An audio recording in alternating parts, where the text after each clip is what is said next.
ಓಂ ನಮೋ ನಾರಾಯಣಾಯ ನಮಃ. ತೊಲಿ ಏಕಾದಶಿಯು ಅತ್ಯಂತ ಪವಿತ್ರ ಮತ್ತು ಮಹಿಮೆಯುತವಾದ ಏಕಾದಶಿಯಾಗಿ ಪರಿಗಣಿಸಲಾಗುತ್ತದೆ. ಶ್ರೀ ಮಹಾವಿಷ್ಣುವಿಗೆ ಅತ್ಯಂತ ಪ್ರಿಯವಾದ ಈ ದಿನ ಭಕ್ತಿಯಿಂದ ಪೂಜೆ, ಉಪವಾಸ ಹಾಗೂ ನಾಮಸ್ಮರಣೆ ಮಾಡಿದರೆ ಅಪಾರ ಪುಣ್ಯಫಲ, ಐಶ್ವರ್ಯ ಮತ್ತು ಶುಭ ಫಲಗಳು ದೊರೆಯುತ್ತವೆ ಎಂದು ಪುರಾಣಗಳು ತಿಳಿಸುತ್ತವೆ. ಈ ಪವಿತ್ರ ತೊಲಿ ಏಕಾದಶಿಯ ದಿನ ಮನೆಯಲ್ಲಿ ಹೇಗೆ ಪೂಜೆ ಮಾಡಬೇಕು, ಯಾವ ನಿಯಮಗಳನ್ನು ಪಾಲಿಸಬೇಕು, ಯಾವ ನೈವೇದ್ಯವನ್ನು ಸಮರ್ಪಿಸಬೇಕು, ಯಾವ ಕಾರ್ಯಗಳನ್ನು ಮಾಡಬೇಕು ಮತ್ತು ಯಾವ ಕಾರ್ಯಗಳನ್ನು ತಪ್ಪಿಸಬೇಕು ಎಂಬುದನ್ನು ಈಗ ವಿವರವಾಗಿ ತಿಳಿದುಕೊಳ್ಳೋಣ. ಜುಲೈ 25 ತೊಲಿ ಏಕಾದಶಿ ಶನಿವಾರ. ಈ ಮಹಾಪವಿತ್ರ ದಿನ ಹೀಗೆ ಪೂಜೆ ಮಾಡಿದರೆ ಅಖಂಡ ಐಶ್ವರ್ಯ ಮತ್ತು ವಿಷ್ಣುವಿನ ಕೃಪೆ ನಿಮ್ಮದಾಗುತ್ತದೆ. 2026 ಜುಲೈ 25ರಂದು ಶನಿವಾರ ಬರುವ ಆಷಾಢ ಶುಕ್ಲ ತೊಲಿ ಏಕಾದಶಿಯು ಅತ್ಯಂತ ವಿಶೇಷವಾದುದು.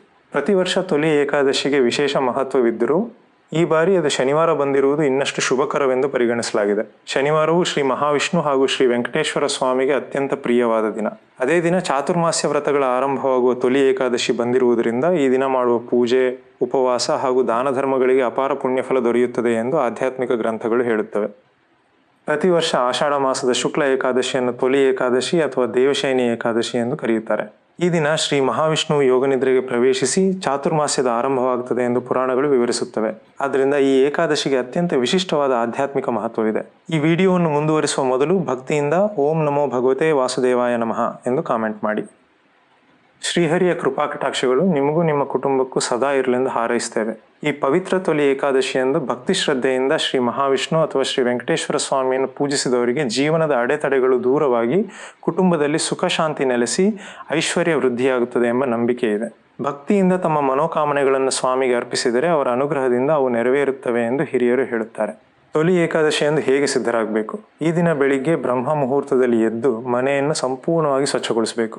ಮನೆ ಒರೆಸುವ ನೀರಿಗೆ ಸ್ವಲ್ಪ ಉಪ್ಪು ಸೇರಿಸಿ ಸ್ವಚ್ಛಗೊಳಿಸಿದರೆ ನಕಾರಾತ್ಮಕ ಶಕ್ತಿಗಳು ದೂರವಾಗಿ ಸಕಾರಾತ್ಮಕ ವಾತಾವರಣ ನಿರ್ಮಾಣವಾಗುತ್ತದೆ ಎಂಬ ನಂಬಿಕೆ ಇದೆ. ಮನೆಯಲ್ಲಿ ಎಲ್ಲರೂ ತಲೆ ಸ್ನಾನ ಮಾಡಬೇಕು. ಸಾಧ್ಯವಾದರೆ ಸ್ನಾನದ ನೀರಿಗೆ 2 ತುಳಸಿ ಎಲೆಗಳನ್ನು ಹಾಕಿ ಸ್ನಾನ ಮಾಡಿದರೆ ಇನ್ನಷ್ಟು ಶುಭಕರವೆಂದು ಪರಿಗಣಿಸಲಾಗುತ್ತದೆ. ಮನೆಯ ಬಾಗಿಲಿಗೆ ಅರಿಶಿನ ಹಚ್ಚಿ ಕುಂಕುಮದ ಬಿಂದುಗಳನ್ನು ಇಡಿ. ಮುಖ್ಯ ದ್ವಾರಕ್ಕೆ ಮಾವಿನ ತೋರಣವನ್ನು ಕಟ್ಟಿರಿ. ಮನೆಯ ಮುಂಭಾಗದಲ್ಲಿ ಅರಿಶಿನ ಬೆರೆಸಿದ ನೀರನ್ನು ಸಿಂಪಡಿಸುವುದು ಶುಭಕರ. ಪೂಜೆ ಹೇಗೆ ಮಾಡಬೇಕು? ಪೂಜೆ ಆರಂಭಿಸುವ ಮೊದಲು ದೇವರ ಚಿತ್ರಗಳನ್ನು ಸ್ವಚ್ಛಗೊಳಿಸಿ ಚಂದನ ಹಚ್ಚಿ ಕುಂಕುಮದ ಬಿಂದುಗಳನ್ನು ಇಡಿ. ಶ್ರೀ ವೆಂಕಟೇಶ್ವರ ಸ್ವಾಮಿಯ ಚಿತ್ರವನ್ನು ಹೂಗಳಿಂದ ಅಲಂಕರಿಸಿ.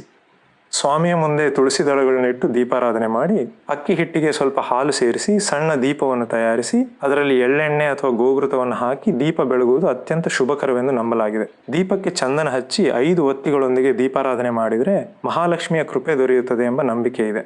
ತುಳಸಿ ಕಡ್ಡಾಯ. ಈ ಪೂಜೆಯಲ್ಲಿ ಬೇರೆ ಪೂಜಾ ಸಾಮಗ್ರಿಗಳು ಇಲ್ಲದಿದ್ದರೂ ತುಳಸಿ ದಳಗಳು ಮಾತ್ರ ಕಡ್ಡಾಯವಾಗಿರಬೇಕು.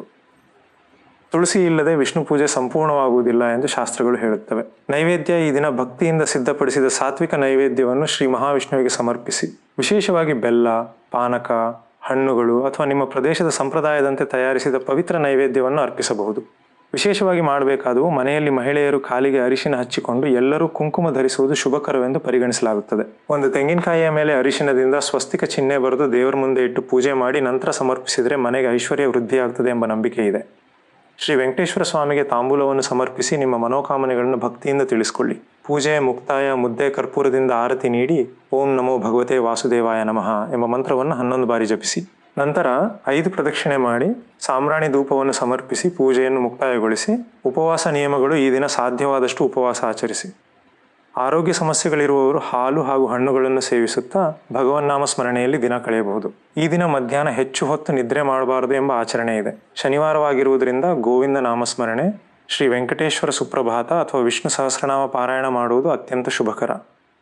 ಸಾಧ್ಯವಾದರೆ ಸಮೀಪದ ಶ್ರೀ ಮಹಾವಿಷ್ಣು, ಶ್ರೀ ವೆಂಕಟೇಶ್ವರ ಸ್ವಾಮಿ ಅಥವಾ ಶ್ರೀ ಆಂಜನೇಯ ಸ್ವಾಮಿ ದೇವಸ್ಥಾನಕ್ಕೆ ಭೇಟಿ ನೀಡಿ ಈ ಪವಿತ್ರ ದಿನ ಬಡವರಿಗೆ ಅನ್ನದಾನ ಅಥವಾ ಆಹಾರ ದಾನ ಮಾಡಿದರೆ ಅಪಾರ ಪುಣ್ಯಫಲ ದೊರೆಯುತ್ತದೆ ಎಂದು ಹಿರಿಯರು ಹೇಳುತ್ತಾರೆ. ಮರುದಿನ ದ್ವಾದಶಿಯಂದು ಬೆಳಿಗ್ಗೆ ಸ್ನಾನ ಮಾಡಿ ದೇವರಿಗೆ ನಮಸ್ಕರಿಸಿ ಶಾಸ್ತ್ರೋಕ್ತವಾಗಿ ಭೋಜನ ಮಾಡಿ ಉಪವಾಸವನ್ನು ಮುಗಿಸಬೇಕು.